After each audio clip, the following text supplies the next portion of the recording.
utbildning göra mer skada än nytta? Det finns någon slags idé om att det aldrig är dåligt med utbildning, eller hur? Det är alltid en bra idé, det är alltid en bra grej. Vi ska alltid investera i det. Att skicka folk på kurs är alltid bra. Men det är inte sant. Och vad menar jag då med det är inte sant? Jo, om du skickar mig på en kurs som jag inte förstår varför jag är på och inte upplever att jag kommer ha någon nytta av, då kommer det bara göra mig mer cynisk, mindre positivt inställd till att gå utbildningar i framtiden, mindre positivt inställd till företaget. Om du skickar mig på en kurs i någonting jag kan, kanske bättre än kursledaren eller minst lika bra, då kommer jag känna mig idiotförklarad, och det kommer inte heller göra mig till en glad och lycklig medarbetare som gör ett bättre jobb, utan det kommer göra mig till en kinkig medarbetare som potentiellt sett kommer göra ett sämre jobb. Tilltalet i utbildningen kan också ställa till det.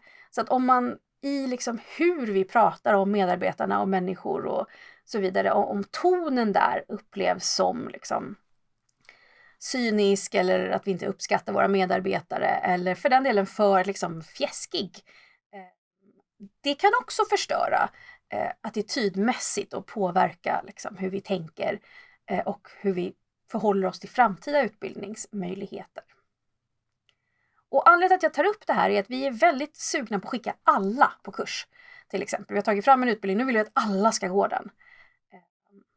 Och det är inte alltid en bra idé, för att i det här fallet då så riskerar vi ju att liksom bara få folk att känna sig stötta för att de skickas på en utbildning som inte är relevant eller användbar för dem. Sen kan det ju naturligtvis vara så att de faktiskt behöver den här utbildningen, men de är inte medvetna om det, för de har inte koll på hur deras roll kommer utvecklas i framtiden, vad som håller på att hända på arbetsmarknaden och så vidare. Eller för den delen att de behöver bli bättre på en arbetsuppgift, men de upplever att de är bra på den och därmed fortfarande känner sig idiotförklarade. Men om det är så, då kan ju det hanteras med bra ledarskap, bra kursledare och liknande. Men när det faktiskt är sant att de inte behöver gå kursen, att det är ett slöseri med tid, att de redan kan det här, då kan utbildning göra mer skada än nytta. Så, värt att tänka på, se till att du skickar rätt personer på kurs. Bygg inte kurser för alla, bygg kurser för rätt målgrupp, eller bygg fler versioner av kurser för olika målgrupper, så att man inte behöver gå igenom innehåll som känns meningslöst.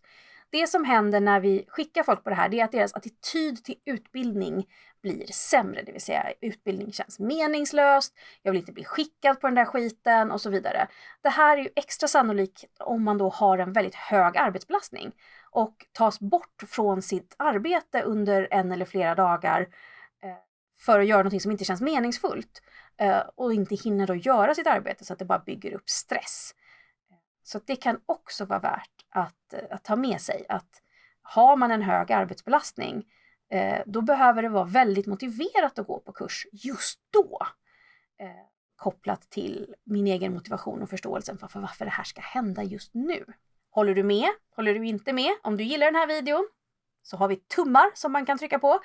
Ge mig en sån här glad tumme. Tryck gilla så blir jag glad. Du får jättegärna prenumerera. Jag delar regelbundet tips här på YouTube. Och om du tycker att någon annan borde se den här videon, så kan du naturligtvis dela den, så att fler personer får ta del av den här informationen och sluta skicka folk på kurser i onödan. All right, adjö.